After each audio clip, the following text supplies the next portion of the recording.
That menacing walker is the terrifying Imperial AT-ST Walker, and this is LEGO's second attempt at a UCS model version of it, being set 75417 with 1,513 pieces, rated ages 18 and up, and a retail price of $200. The big box is a nice, simple, clean design with its all black look and green hue in the background, most likely to represent its resembling the return of the Jedi version of the AT-ST. The back just kind of shows off some cool details, cool shots, and a small size diagram, which I actually find to be very useful when calculating display space. Opening the box, you'll find 14 numbered bags, a thick instruction manuals that mine was somehow misprinted / folded. But besides that, the booklet itself has a lot of nice parts to read and look at, which is you can just pause to read if you so wish. And it also comes with a small sticker sheet that I wish wasn't there in the first place. But hey, at least we get a printed display plaque, although it came in dirty and whatever else. But you know, it's still nice to see. Now, the set does include a minifig, but since you don't get him to the last bag, I'll show him last. So, straight to the model of the chicken walker. Are there even chickens in Star Wars? First rendition of a UCS AT-ST was in 2006, and honestly, it was a pretty decent model, especially for its time. I wish I had it to show you. But to say, this one has a lot of similarities and nod to its original counterpart, for better or for worse, and to my surprise, mostly good. But wow, this certainly is a model to get through. So first, the feet. The whole thing that's pretty much holding the entire model up in the first place. Compared to the in-universe feet, they should probably be a little bit smaller. However, the design structure is similar to the 2006 design, especially with the big slope pieces being almost identical. However, they are, amazing feet. Does anyone want AT-ST feet pics? We got them. Alright, anyways, oversized maybe, but they are definitely needed to be this size as it is quite a large model. So I can see it from that perspective, and I honestly think it suits quite nicely. The detail on them are also very, very well done, especially the front claw-like part. Oh, and the bottom has some nice rubber-like pins that help it not slip on smooth surfaces. Nice touch. Now those nice skinny legs, not posable and not really movable at all, but hey, at least they're sturdy and a lot stronger than I expected, and on top of them being very sturdy, they also look appealing and have a nice overall look. The shaping and the angle itself is also extremely well done. At the top of the legs, there is some also nice scribbling work that's simple, but hey, at least it looks decently good. And the way that the legs themselves are connected really took me by surprise. They use some of these like weird bar plate pieces that have like rounded edges, and honestly it works quite well, considering they're just stacked upon each other. One thing about the legs that I'd say looks a bit wonky though is the front blast guards. Overall, they look nice, but something feels a little bit off. Like, I think they went too far out, or they're angled in a weird way. However, the curve of it is nice, and it still looks pretty cool. But dang, it really is sad that those legs don't move. But still probably glad it's more sturdy in the long run. Obviously, as you might know, those legs aren't actually attached to the bonnier platform or whatever you want to call the thing. Probably my least favorite part, though. Look-wise, at least. It just feels bland and unfinished compared to the rest of the model. Even the front part feels very incomplete and empty. There are just some nice details on it, but overall it's just very, very bland.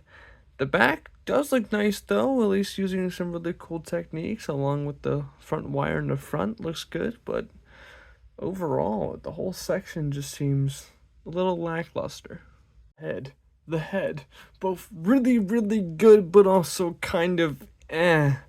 I mean, functionality-wise, don't get me wrong, the head definitely excels in that. From being able to rotate the side armaments, move the chin gun up and down, open and close the eyelids, rotate the full head with some limitations, but you can even open the top hatch, and you can even open up the entire top roof thing to see the upscaled interior with seats that have horrible stickers and lots of other cool small details like control panels, but mainly those really awful stickers.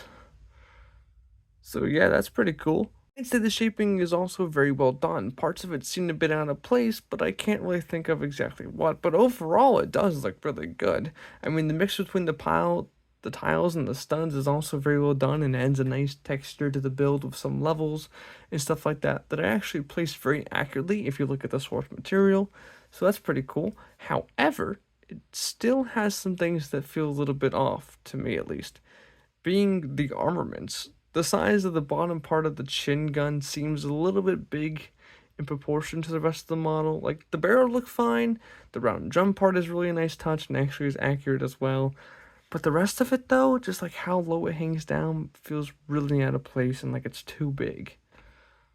Another thing, that large armaments on the cheeks are way too big in proportion. The dishes, although a very nice piece, don't get me wrong, are way too big and probably really should be slightly smaller. The concussion grenade launcher is seemingly in scale and honestly looks super duper cool.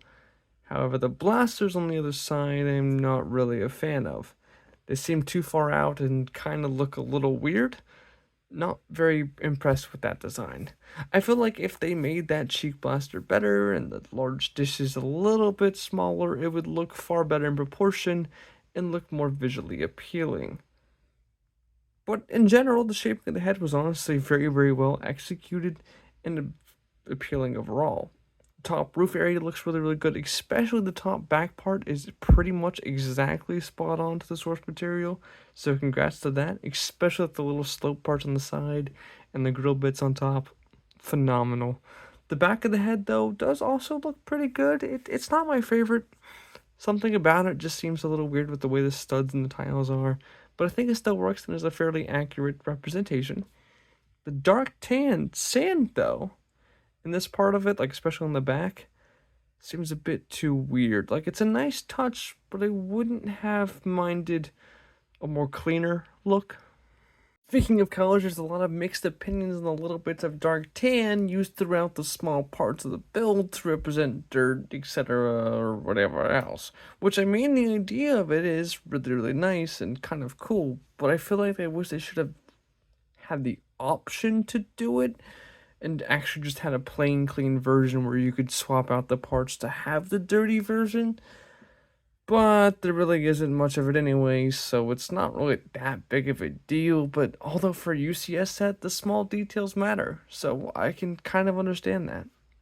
One last thing, the printed display plaque and minifig. Yes, printed. They actually went back to printed instead of the silly looking stickers. Like, yeah, the little mole circle in the center of it is a little off-putting, but I'd still much rather have the clean, flat, matte look of the printed part compared to the reflective, not perfect sticker. But the scripture itself is nice, accurate information, and the little blue AT-ST on the side definitely is a nice touch. The minifig, though, is practically perfect. Besides boots with either printed on or done with the legs, this figure is mostly perfect, and the arm printing is definitely a very nice touch. The face is kind of generic, one that I think we've pretty much seen before, but overall, a very nice high quality figure. One issue though that I do have is where the minifig is placed on the display plaque. They have it far, far left of the plaque, which is fine, but I feel like if it was moved over one stud to the right and placed in the middle of the four studs that are kind of off to the side, it would look far more appealing. And that might very well be the way I'm going to personally display it, because I just love it the way that it looks a lot more. But, you know, the stand and the figure together, though, great choice, and it definitely does look very nice, regardless of such. A very important thing to note is how sturdy this set is. Like I mentioned, the feet are really, really big, so it adds a very nice platform, and they also have those rubber pins at the bottom to add that little extra level of stability. You can kind of just shake the model as much as you so wish, and it kind of stays together for the most part. Like, don't shake it like overly excessively, as it is a display set. I wouldn't recommend picking it up from the head, but you can ever so slightly, surprisingly. The best place to probably lift it, though, is like underneath its belly, so you can give a little lift to it and stuff like that. And the legs, you can a little bit, but definitely do not recommend. But overall, though, like if you hit the model it's not gonna fall over. So yeah, those big feet definitely do come in handy. You know what they say? Big feet, big head. Yeah. Overall, this may not be the most pitch perfect model, but I'd say it's a pretty damn good one. And I can say I am very impressed with it, and it's sort of worth the $200 price tag, although if you do find it on sale, much preferred.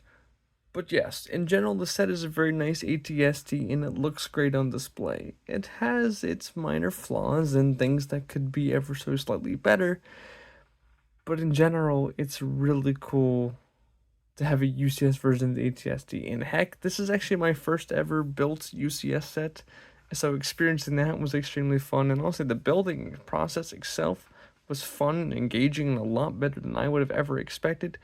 It could just be just the set in general, but either way, I'm impressed. So, if you love the AT-ST and you love UCS builds and really cool looking models on display, I would honestly very much so recommend this awesome set. I'd give it about an 8.5 out of 10, maybe a 9, but 8.5 just to be on the safe side.